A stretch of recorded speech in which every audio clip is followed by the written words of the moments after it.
Okay, we need to finish this problem here, continued from 10.1.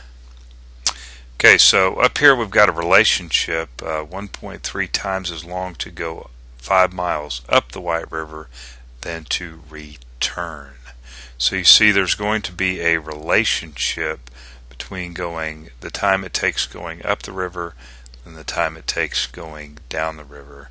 And we can write that relationship right here. So this is the time it takes going up the river, that's this TU, is going to be 1.3 times going down the river. So you see in this particular one here, when we solved for TU, we just went ahead and substituted the TU.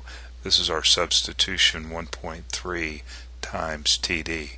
Now remember, this up here was the rate going upstream, and then this is the rate going downstream. Okay, I should have actually stated that a little better there. So all we need to do now is basically just plug in everything that we have been given.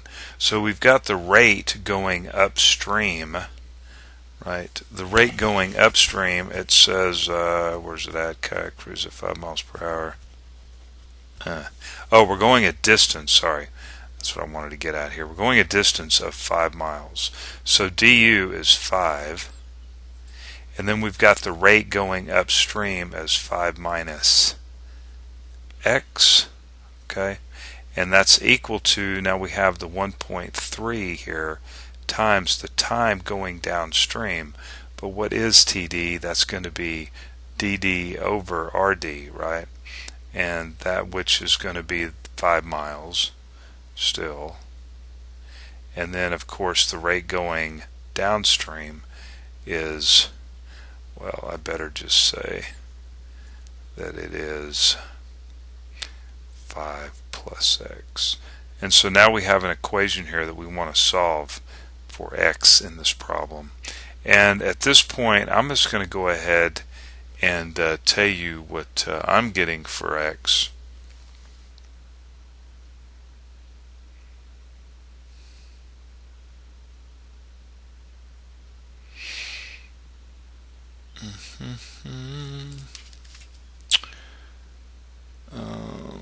Let's see here for a second.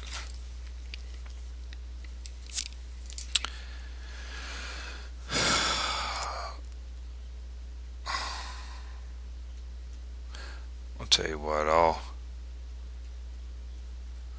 we'll do a few manipulations here before we get to that point.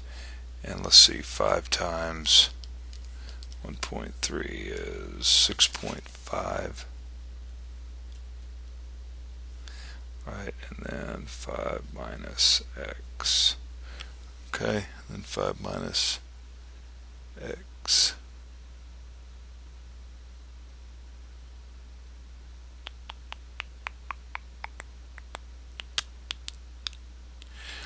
Okay, well, I'm getting x is 0.625, 0.6 or 652 miles per hour, let's say. Okay, that's what I'm getting for x. So try to solve that and see if that's what you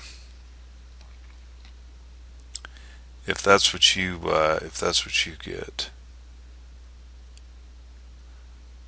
Okay, see if that's what you're getting. Huh.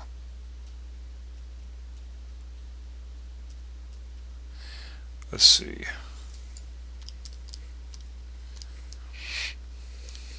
32.5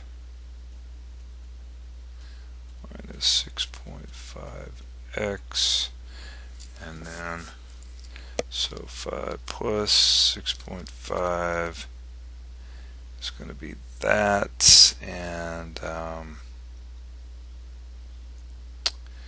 okay, so then we got 32.5 is 25 divided by 0.652, yeah. Alright, let's move on to the next problem.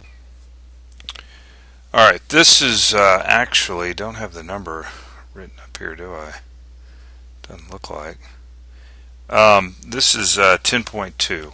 Okay, and I don't believe we're going to be able to finish 10.2. Doesn't look like. And so what I'm going to do here is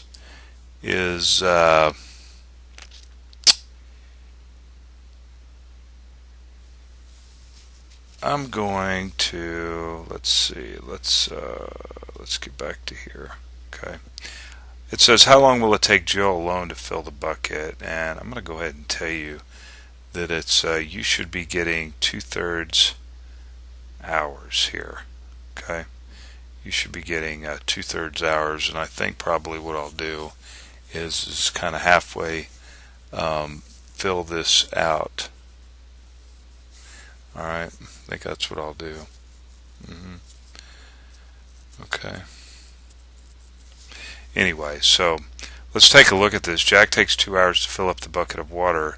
With the help of Jill, the bucket can be filled in a half hour. How long will it take Jill alone to fill up the bucket?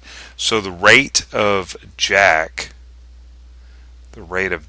is equal to Jack takes 2 hours, but we're going to call that part a half. Okay. 1 being the whole, it takes him 2 hours, right? Bucket per hour. So you could say this is the bucket per hour, and then the rate for Jill, better put Jill, is going to be equal, this is the rate of Jill, is going to be equal to 1 over t, right? We don't really know what the rate of Jill is, but it says how long will it take Jill alone to fill up the bucket, so t is what we are actually after. Okay, so the actual equation is going to be a half times a half plus 1 over t times a half, and that's going to be equal to 1 being the whole. And what you'll want to do in this problem here is you'll want to solve for t, and you should be coming up with 2/3. Okay, so this is the part of Jack plus the part of Jill is equal to 1. Is equal to 1. Okay. Anyway, solve for t, and that problem should get to 2/3. How long will it take Jill alone to fill up the bucket? All right. Okay. Okay. So let's quickly move to the next problem. So this is 10.2. You should be able to work this stuff out, hopefully. All right. You should be able to work these problems out. All right. Let's go over here. Oh, this is my favorite problem, the bunny problem. I hope I can get this one actually worked out here. This is my favorite problem. This is the bunny problem. Yeah, the bunny problem. It's actually pretty easy to do. Okay, it's just a couple ratios is all we gotta deal with this problem here. All right, the bunny problem.